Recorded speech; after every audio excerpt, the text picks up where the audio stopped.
Hare Krishna. I hope आप सब ठीक होंगे और सब सही चल रहा होगा आप सबकी लाइफ में। और अगर नहीं चल रहा तो रिमेंबर, भगवान है आपके साथ, सो डोंट वरी। तो आज की वीडियो में हम बात करेंगे अबाउट भक्ति एंड स्टडी, कि दोनों को कैसे साथ में मैनेज करें। देखो, बहुत सारे पेरेंट्स को ये लगता है कि बच्चा जब से भक्ति कर रहा है वो पढ़ाई पे ध्यान नहीं दे रहा, उसका ध्यान भटक रहा है। और बहुत सारे बच्चे होते भी ऐसे हैं जो सोचते हैं कि वो 4-4 5-5 घंटे आरती करेंगे, मंदिर के सामने बैठेंगे तो उनसे उनका करियर बन जाएगा, वो कुछ अचीव कर लेंगे। मतलब अगर ठीक है, तुम्हें अगर इस पाथ पे चलना है, बिल्कुल ही तुम्हें सरेंडर करना है, तुम्हें कोई मतलब नहीं है अपने करियर या किससे, तो अलग बात है वो। पर वो बिल्कुल ही अलग डायरेक्शन हो जाएगा, उसके लिए तुम्हें बिल्कुल ही सब कुछ छोड़ना पड़ेगा। बट अगर तुम चाहते हो कि दोनों को बैलेंस करना है, तुम्हें मटेरियल लाइफ और स्पिरिचुअल लाइफ, तो उसको बैलेंस करने के लिए तुम्हें प्रैक्टिस करनी पड़ेगी। ठीक है, हर एक चीज़ के लिए प्रैक्टिस करनी पड़ेगी। कई पेरेंट्स भी सही होते हैं कि हाँ भाई, बच्चा हमारा बहुत ज़्यादा ही इन सारी चीज़ों में इन्वॉल्व हो रहा है तो वो नहीं दे रहा। और बच्चे की भी गलती होती है, वो बहाना बनाते हैं, पढ़ाई से हटने का बहाना, कि मैं तो भक्ति कर रहा था, मैं तो माला कर रहा था, तो मुझसे ये नहीं हुआ, मुझसे वो नहीं हुआ। तो ये सब करोगे तो ऑफकोर्स पेरेंट्स भी बोलेंगे। तो हमें क्या करना है, हमें प्रैक्टिकली सोचना है कि इन सारी चीज़ों से कैसे निकलना है। सबसे पहले, सबसे बड़ी गलती हमारी, हम भक्ति और पढ़ाई को अलग अलग समझते हैं। हम सोचते हैं कि भक्ति करने के लिए हमें 10-15 घंटे चाहिए, पढ़ने के लिए हमें 10-15 घंटे चाहिए, हमारे पास है ही नहीं टाइम। तो ये बहुत बेकार चीज़ है। ऐसा कहीं नहीं लिखा। अर्जुन ने भी यही बोला था भगवान से कि मैं सब कुछ छोड़ देता हूँ, मेरे से युद्ध नहीं होगा, मैं नहीं लड़ पाऊँगा, मैं जाके संन्यास ले लेता हूँ, मैं आपकी भक्ति करूँगा। बट भगवान ने क्या बोला कि ये तुम्हारा कर्म है, तुम्हें युद्ध करना पड़ेगा पार्थ। तो सेम हमारा भी यही कर्म है, हमने जन्म लिया, हमें ये बॉडी मिली है, हमारी कुछ एक्टिविटीज़ है जो हमें करनी है, बट भगवान को सेंटर में रख के, उनको याद करके। हमारा मेन काम क्या है, हमें भक्ति तो करनी है बट साथ में पढ़ना भी है। अब देखो, करना क्या है आपके लिए, जो प्रैक्टिकल टिप्स मैं बताऊंगी, जो मैं भी फॉलो करती हूँ और जो मैं आपको भी बोलूँगी करने के लिए, वो ये। पहला ये कि आप दोनों के लिए ऐसा मत सोचो कि दोनों डिफरेंट काम है, दोनों के लिए अलग अलग से टाइम निकालना है। बिल्कुल नहीं। सुबह उठ के 10-15 मिनट आपने एक्सरसाइज करी, थोड़ा सा भगवान को याद कर लिया, इसमें ज़्यादा टाइम नहीं लगता यार। और उसके बाद पूरा दिन है आपके पास। आप जब पढ़ रहे हो, आप अपना टाइम टेबल बनाओ कि 2 घंटे मुझे ये सब्जेक्ट करना है, 2 घंटे ये, एंड उसमें 15 मिनट का ब्रेक लो। उस 15 मिनट में आप 15 मिनट की नैप ले सकते हो और 15 मिनट आप चैंटिंग कर सकते हो। देखो, अगर तुम्हें अपना फोकस बढ़ाना है तो किसी एक चीज़ पे फोकस करो। तुम अगर आधी भक्ति करोगे, मतलब आधे दिन भगवान का नाम लोगे, फिर आधी पढ़ाई, तुम्हारा ध्यान कहीं नहीं लगेगा। ना तुम भगवान को टाइम दे रहे हो, ना तुम पढ़ाई को ध्यान टाइम दे रहे हो। तुम सिर्फ एक्सक्यूज़ दे रहे हो, किसको, घर वालों को और ख़ुद को, कि मैं तो बस ये कर रहा था इसीलिए मेरे से पढ़ाई नहीं हुई। तो ऐसा नहीं करना आपको। अगर आप चैंट करते हो, आप 15 मिनट भी चैंट करते हो ना, तो आप बिल्कुल फोकस के साथ करो। हरे कृष्णा कृष्णा कृष्णा हरे हरे, हरे राम राम राम हरे हरे।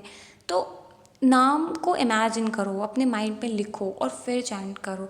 इससे ना तुम्हारा फोकस बढ़ेगा। और अगर तुम 15 मिनट भी कर लोगे ना, 1-2 राउंड भी कर लोगे, तो तुम आगे थोड़ा, तुम्हारा जो 1 घंटा होगा आगे का, वो थोड़ा ऐसा रहेगा कि हाँ, तुम फोकस कर पाओगे। तो ये एक बहुत ही अच्छा टिप है अपना फोकस बढ़ाने का। ठीक है, तो चैंटिंग कर रहे हो तो फोकस के साथ करो, फिर उसके बाद पढ़ो। और फिर देखना, धीरे धीरे एकदम तुम्हें सारी चीज़ें समझ आएगी। एक दिन में नहीं होगा, पहले बता रही हूँ, उसके लिए थोड़ा टाइम लगेगा, बट हो जाएगा।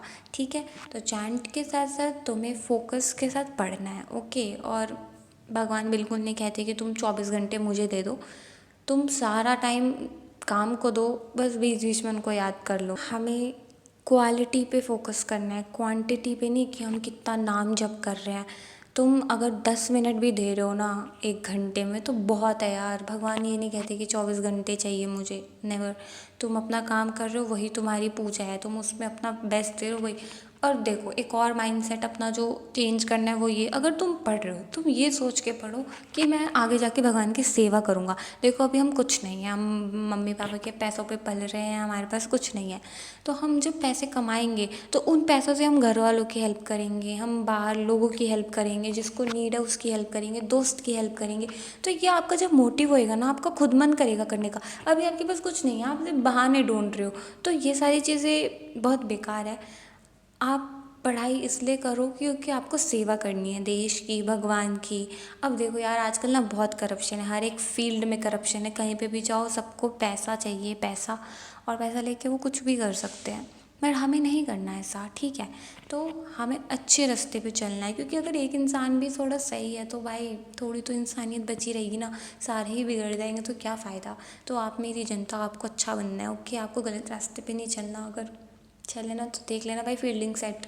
तो आपको, आप जो भी कर रहे हो उस पर पूरा फोकस करो। और दूसरा जो मैंने बताया वो ये कि आप भक्ति, आप पढ़ाई को एक सेवा की तरह लो, कि आप जो भी बनोगे, डॉक्टर बनोगे, सीए बनोगे, पुलिस बनोगे, आर्मी में जाओगे, जो भी आपका काम है, बिजनेसमैन बनोगे, जो कमाओगे वो भगवान की सेवा, गरीबों की मदद, सबकी मदद में लगाओगे, ठीक है। जब आप ऐसा सोच के करोगे ना तो आपको मज़ा आएगा यार करने में। मैं भी तो इसीलिए कर रही हूँ भाई, सबकी हेल्प करनी है, मेरा कुछ नहीं है, मुझे सबके लिए करना है। तो ऑफ कोर्स हम भी करेंगे, आप भी करोगे मेरे साथ मिलके।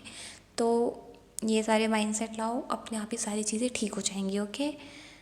और सबके कुछ ना कुछ सपने हैं, सबको कुछ ना कुछ अचीव करना है अपने लाइफ में, और कुछ ना कुछ चाहिए। लेकिन जब आप स्पिरिचुअल हो जाते हो तो आपको ये मटेरियल चीज़ें इतना मैटर नहीं करती।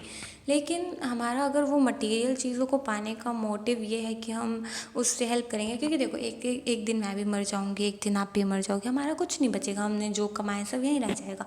लेकिन अगर हमारी कमाई हुई धन दौलत या जो भी चीज़ दूसरों के यूज़ में आ रही है हमारे मरने के बाद भी, तो कितनी अच्छी बात है। तो अगर आप ये सोच के लाइफ को जीना शुरू करो ना तो आपको ये गलत थॉट्स नहीं आएंगे कि मेरे से ये नहीं हो रहा तो ख़त्म कर लेता हूँ खुद को, मेरे से ये नहीं हो रहा तो कुछ कर लेता हूँ, ये कभी नहीं आएगा अगर आप ये सोच रहे हो। क्योंकि हाँ भाई, हमें कुछ करना है, हमारे पेरेंट्स ने हमारे लिए बहुत कुछ किया, उनके लिए करना है, सबके लिए करना है।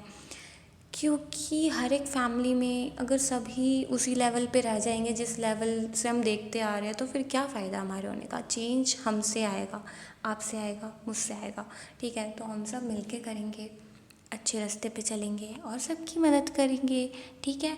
आप जो मैंने बताया उसको फॉलो करो, आप पक्का अच्छे से कर लोगे सब कुछ, ठीक है। भक्ति इज़ सोल और स्टडी इज़ बॉडी, ठीक है। दोनों की नीड है, दोनों को ही चलाना है।